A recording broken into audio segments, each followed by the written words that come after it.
Straight from a pulmonologist, isang eksperto po sa baga at sa respiratory health po natin. Sige nga, Doc, ano po ba ang itsura? Kanina na kwento ng konti ni Vince kung ano naging itsura ng baga niya for 7-8 years of vaping.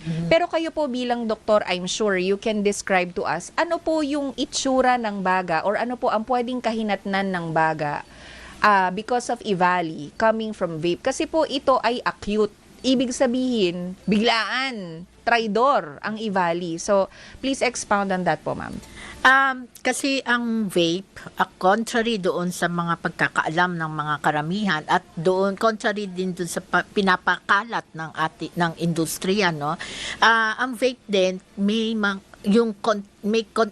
it contains yung mga chemical na usually din nakikita natin sa standard cigarette.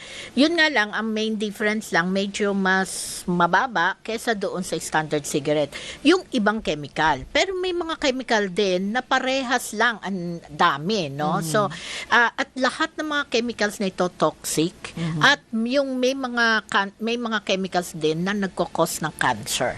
So, therefore, ina-expect natin na kung ano yung makikita natin, yung mga sama na idudulot ng sigarilyo, ganun din yun sa vape. Kasi parehas lang yung chemical na makukuha natin dito.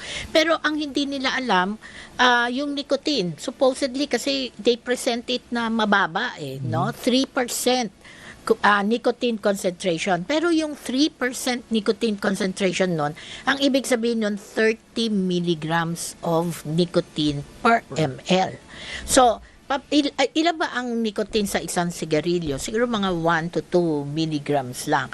So, in short, sa isang kapakete ng sigarilyo, meron kang mga around 20. Pinakamababa, 20 milligrams or pinakamataas, 40 milligrams of nicotine.